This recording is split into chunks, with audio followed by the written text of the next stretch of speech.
হইল রে গ্রামের কাগজ মিলন মেলা। ঘড়ির কাঁটায় তখন সকাল ৯টা। যশোর জেলা শিল্পকলা একাডেমিতে সবার আনাগোনা শুরু। আগে থেকেই মিলনায়তনে রেজিস্ট্রেশনের ঝাঁপি খুলে বসেছিলেন গ্রামের কাগজের স্টাফ রিপোর্টার মীনা বিশ্বাস, উজ্জ্বল বিশ্বাস, অচিন্ত বর্মন ও উর্মি। দূর দূরান্ত থেকে এসেই সকালের প্রথম কাজ ছিল রেজিস্ট্রেশন প্রক্রিয়া সম্পন্ন করা। সেখান থেকেই বিশেষ উপহার হিসেবে গেঞ্জি, ক্যাপ, সকালের নাস্তা সংগ্রহ করলেন সবাই। দেরি না করে গেঞ্জি, ক্যাপ পরে নিলেন সকলেই। শুরু হলো আনন্দ উল্লাস। একই রঙের পোশাকে সেলফি তোলার হিড়িক উঠল শিল্পকলা চত্বরে। বলছি সব পাঠকের প্রিয় দৈনিক গ্রামের কাগজের রজত জয়ন্তী উপলক্ষে মিলন মেলা ও সম্মাননা অনুষ্ঠানের গল্প। অনুষ্ঠানে যোগ দেন গ্রামের কাগজের বিভিন্ন স্থানের শতাধিক প্রতিনিধি। প্রচণ্ড গরমের মধ্যেও দিনব্যাপী অনুষ্ঠানে আনন্দের কমতি ছিল না। আনন্দ আরও বেশি উপভোগ্য হয় মূল অফিসের কর্মকর্তা কর্মচারীদের পরিবারের সদস্যদের অংশগ্রহণে। দেশের বিভিন্ন স্থানের প্রতিনিধি আর ডেস্কের সহকর্মীরা দীর্ঘদিন পর আনন্দ উপভোগে একাকার হয়ে যান। কিছুক্ষণ হইহুল্লোড় করে সকাল 10:30টায় শুরু হয় প্রথম পর্বের প্রাথমিক কাজ।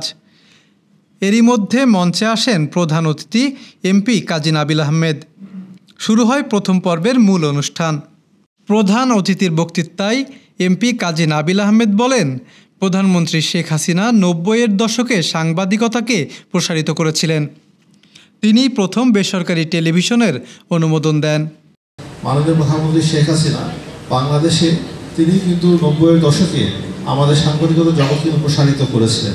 তিনি কিন্তু বাংলাদেশের প্রথম কিন্তু প্রাইভেট ওনারশিপে প্রথম টেলিভিশন চ্যানেল কিন্তু তিনি দিয়েছিলেন। কিন্তু তার মাধ্যমে কিন্তু বেসরকারি খাতে কিন্তু আমাদের এই ইলেকট্রনিক মিডিয়া কিন্তু সূত্রপাত কিন্তু হয়েছিল।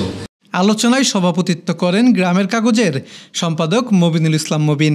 আলোচনা শেষে 3 জন গুণী ব্যক্তিকে সম্মাননা জানানো হয়। সম্মাননা পাওয়ার পর প্রতিক্রিয়ায় এই 3 গুণীজন আবেগ আপ্লুত হন। গ্রামের কাগজ যে তাদের সম্মাননা প্রদান করেছে তা সারা জীবন মনে রাখবেন বলে উল্লেখ করেন তারা। সম্মাননা পর্ব শেষ হওয়ার পরপরই শুরু হয় মূল পর্ব, প্রতিনিধিদের সাথে পত্রিকার নানা বিষয়ে আলোচনা। এ পর্বটি পরিচালনা করেন সম্পাদক মবিনুল ইসলাম মবিন। তিনি বিভিন্ন বিষয়ে প্রতিনিধিদের দিক নির্দেশনা দেন। এ সময় উপস্থিত ছিলেন সহযোগী সম্পাদক আঞ্জুমানারা। এ পর্বে প্রতিনিধিদের বিভিন্ন জিজ্ঞাসার উত্তর দেন নির্বাহী সম্পাদক আসাদুজ্জামান, বার্তা সম্পাদক সরোয়ার হোসেন, অনলাইন এডিটর জাহিদ আহমেদ লিটন, যুগ্ম বার্তা সম্পাদক এম আয়ুব ও social media editor Swapna Debnath. এ সময় বিশেষ প্রতিনিধি দেওয়ান মোর্শেদ আলম তথ্য যাচাই নিয়ে কথা বলেন। প্রতিনিধিদের মধ্যে বিভিন্ন বিষয়ে বক্তৃতা করেন মহেশপুরের senior staff reporter Abdur Rahman, মঙ্গলকোটের পরেশ দেবনাথ, আলমডাঙ্গার প্রশান্ত বিশ্বাস, নড়াইল লোহাগড়ার শাহজাহান সাজু, মাগুরার লিটন ঘোষ, কয়রার মনিরুজ্জামান মনু, মনিরামপুরের জাহাঙ্গীর আলম ও অনলাইন বিভাগের প্রতিনিধি আবদুল্লাহ আল মামুন সোহান।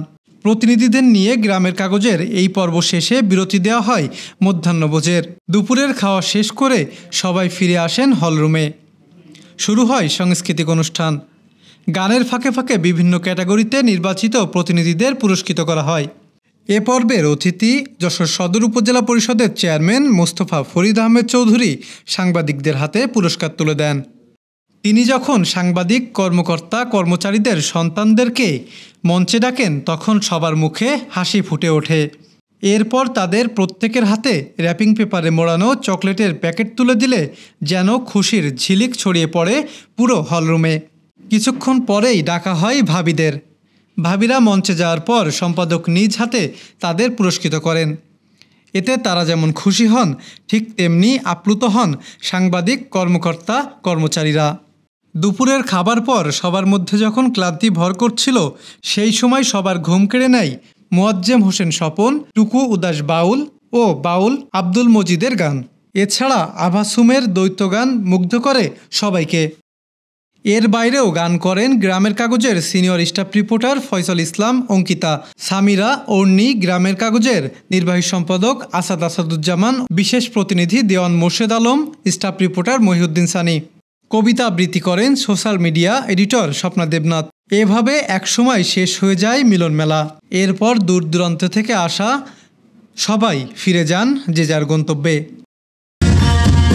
টাকায় ধর্ম টাকায় কর্ম টাকায় রে সংসার টাকা পেয়ে সুযোগ মতো করুন ব্যবহার